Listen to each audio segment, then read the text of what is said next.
A minha análise é um pouquinho diferente da Ana. Eu entendo, assim, principalmente o lugar de fala de onde ela traz essa questão, né, que é ser comunista abertamente, ser mulher, e é isso, assim. A simples palavra comunismo já gera, né, assim, arrepios em boa parte da população que desconhece, inclusive, o que é o comunismo. Dito isso, eu tenho dificuldade de ver a comunista Janete Hara, porque ela não tem um programa revolucionário, ela não está trazendo uma pauta disruptiva. E aí mora todo o drama, gente. Deixa eu pensar aqui um termo interessante para tratar este homem.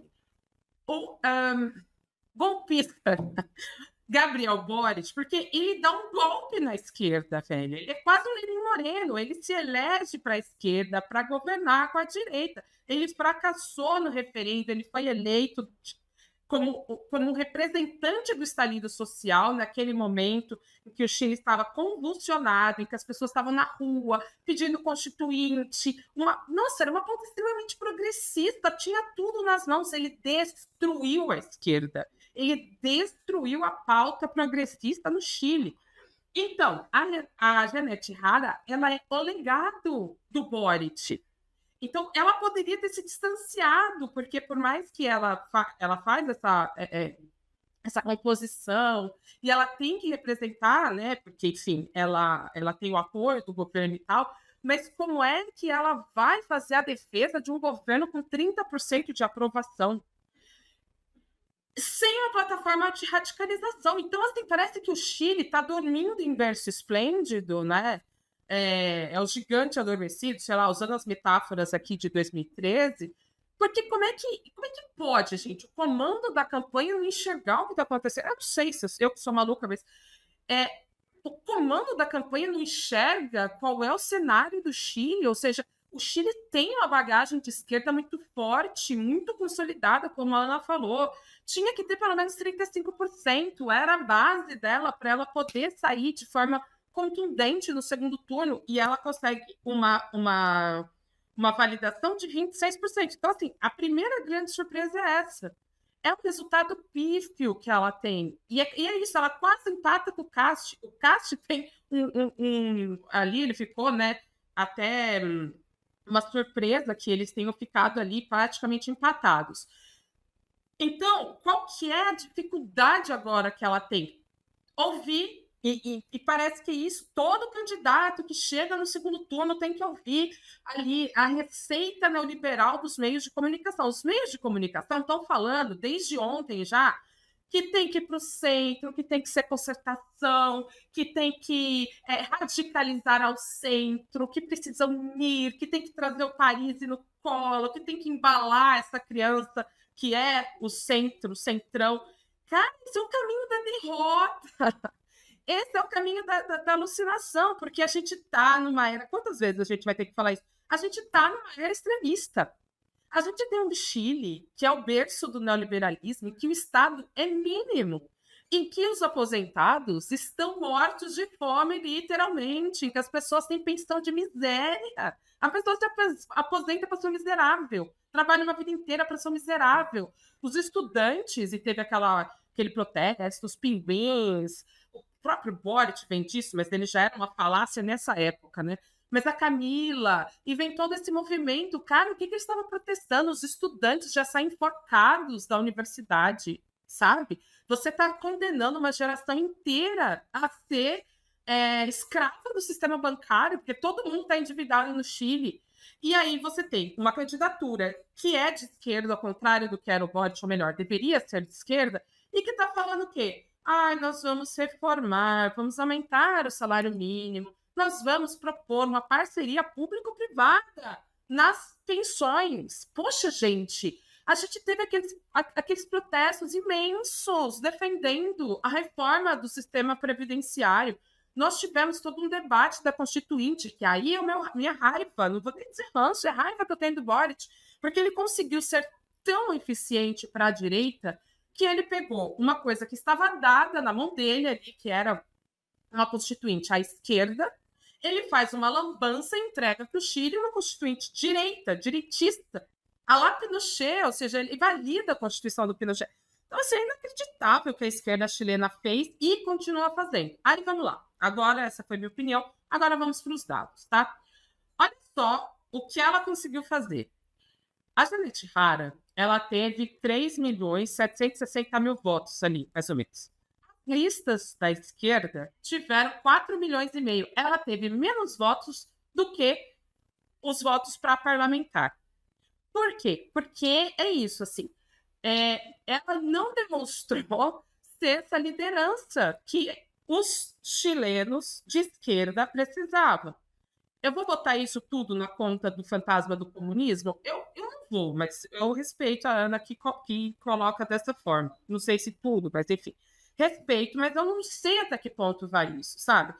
Porque eu não sei também dizer se essa esquerda chilena, ou melhor, essa população chilena cansada, enfadada, irritada já com o sistema, se ela estaria com tanto medo assim do comunismo, porque eles têm tanto medo do comunismo, né?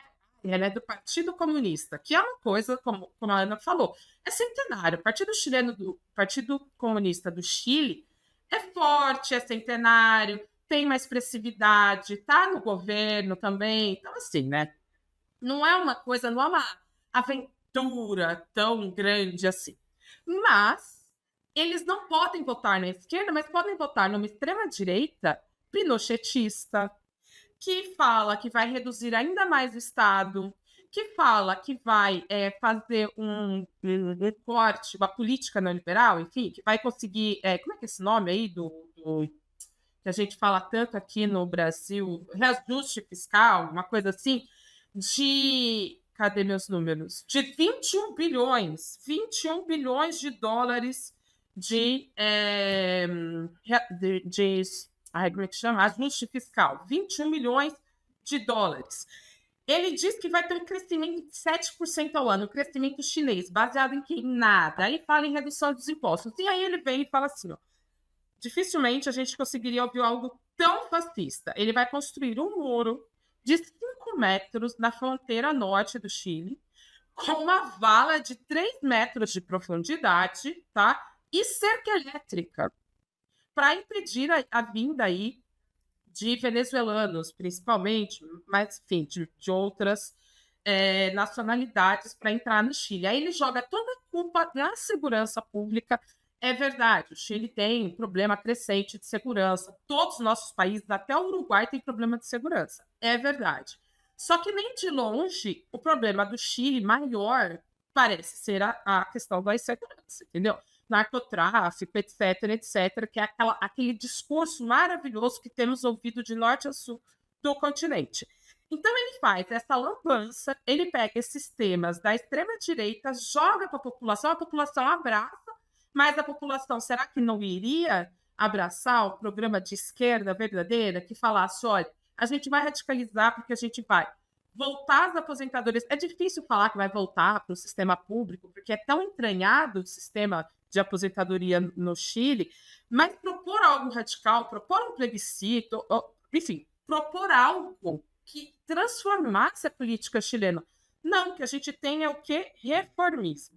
E aí, cara, na moral, porque se é para ser reformista, o Boric foi reformista. E aí o que ele entregou? A economia chilena é um fracasso? Não é. O Chile cresceu aí na base de 1%, 2% nos 4 anos do Boric. A inflação é um problema? No começo do governo foi, mas hoje a inflação está controlada. O desemprego é um problema? Está alto, mas está em queda, né? Tipo, está ali em volta de 8%, mas ele vem em queda. Então, assim, a questão não é a economia do Boric. O que o Boric entregou, ele fez um programa neoliberal, entregou algumas melhorias, mas o Chile está absolutamente descontente. E quando a gente tem a candidata, ela está fazendo o quê? Propondo diferença? Não, ela está propondo mesmo. É quase o cenário argentino. Claro que guardadas as devidas diferenças, porque a Argentina conseguiu a proeza de botar o ministro da Economia, de uma economia fracassada e questionada, para ser o candidato à presidência, e quis convencer a gente de que ele ia ganhar. Não ganhou, né? Mas, enfim, então tá. Foi uma derrota, foi uma vitória com gosto amargo, uma triste vitória, é verdade. O discurso do Antônio Castro foi horroroso ontem, mas ele teve um tom triunfalista. Ele falou como vencedor da eleição, que ele não foi, ele perdeu. Mas ele ganhou, porque ele fez um discurso assim. Qual o cenário? Já está dado? Castro já pode pôr a faixa? Não. Então eu falei, né? A gente pode ver do copo meio cheio, copo meio vazio. Vem no copo meio cheio, a gente ainda tem um mês, né? Um pouco menos de um mês de disputa. Dá para ganhar? É muito difícil. A conta é uma manobra financeira, uma manobra política muito grande, mas é muito longa essa explicação. Mas, enfim, resumindo muito, o Parisi, que ficou com 20%, 19 e pouco, ele pode dar muitos votos, tá? Para Janete Rara, porque tudo indica, como ela teve menos votação do que a própria lista do partido dela, há muitos indícios que a votação expressiva do Parisi tenha muito voto de esquerda. E também é possível tirar votos, né? Pegar uma parte dos votos da Matei.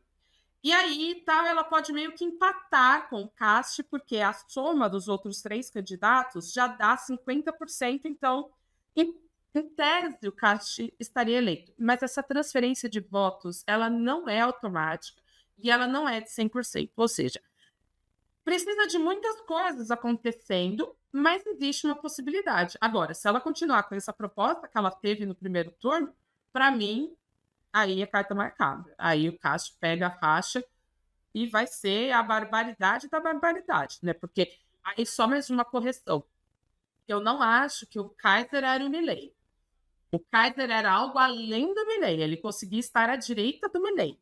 O Castro é o Milei. O Castro é a encarnação chilena do Milei. Ele é a mesma coisa que o Milei, tem tracinhos de igual. Ele é maluco do jeito que o Milei é, ele é extremista, ele é fascista, ele é igual ao Milei. Enfim, então, assim, a tragédia chilena se desenha. A gente vai esperar e ver se ela se consolida. Esperamos que não, mas o cenário é bem difícil. Falei pra caramba!